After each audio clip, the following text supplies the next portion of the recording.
ఈ రోజు మనం చూడబోయే recipe healthy, protein rich and fibre లాంటి పోషక విలువలు కలిగిన బ్రేక్ఫాస్ట్. ఇంట్లో పిండిలేమీ లేనప్పుడు హడావుడి లేకుండా ఈ రెసిపీని చిటికలో చేసుకోవచ్చు.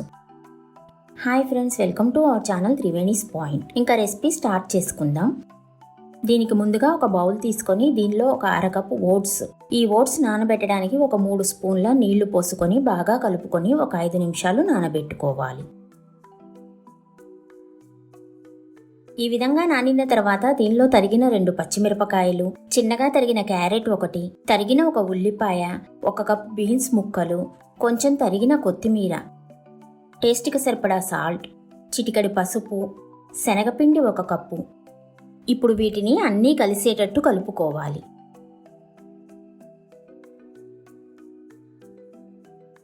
అప్పుడప్పుడు నీళ్లు పోసుకుంటూ దోశ బ్యాటర్ కన్సిస్టెన్సీ లాగా ప్రిపేర్ చేసుకోవాలి. పిల్లలకి, పెద్దలకి ఇది ఒక మంచి హెల్దీ రెసిపీ. అలాగే వెయిట్ లాస్ కూడా ఉపయోగపడుతుంది. ఈ విధంగా ప్రిపేర్ చేసుకోవాలి. ఇప్పుడు మనం స్టవ్ మీద ఒక తవ్వ పెట్టుకొని స్టవ్ ఆన్ చేసి తవ్వ వేడవనివ్వాలి.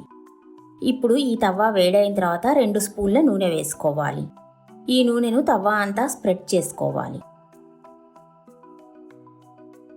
ఇప్పుడు మనం ముందుగా రెడీ చేసుకున్న మిశ్రమాన్ని తవ్వ మీద వేసుకోవాలి. ఇప్పుడు దీన్ని ఈవెన్గా రౌండ్గా స్ప్రెడ్ చేసుకోవాలి.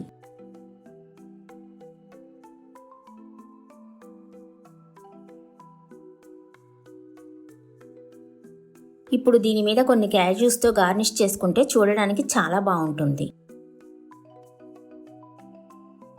ఇప్పుడు దీనిపైన మూత పెట్టి బాగా వేగనివ్వాలి. మూత తీసి ఈ విధంగా వేగిన తర్వాత రెండో వైపు కూడా తిప్పి మూత పెట్టి వేయించుకోవాలి.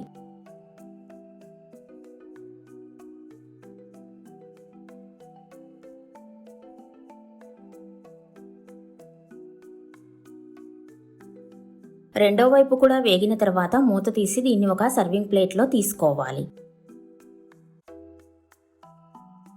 ఇలాంటి మరిన్ని హెల్దీ రెసిపీస్ కోసం మన ఛానల్ను సబ్స్క్రైబ్ చేసుకొని పక్కనే ఉన్న బెల్ నోటిఫికేషన్ను యాక్టివేట్ చేసుకోండి. ఈ రెసిపీని మీ డైట్లో ఇంక్లూడ్ చేసుకుంటే మీ శరీరానికి కావాల్సిన పోషక విలువలు బాగా అందుతాయి. ఫ్రెండ్స్, ఈ రెసిపీ మీకు నచ్చిందా? ఒక లైక్ చేసి మీ సజెషన్స్ ఏమైనా ఉంటే కమెంట్ రూపంలో తెలియజేయండి. నేను తప్పకుండా వాటికి రిప్లై ఇస్తాను. Thanks for watching. బాయ్.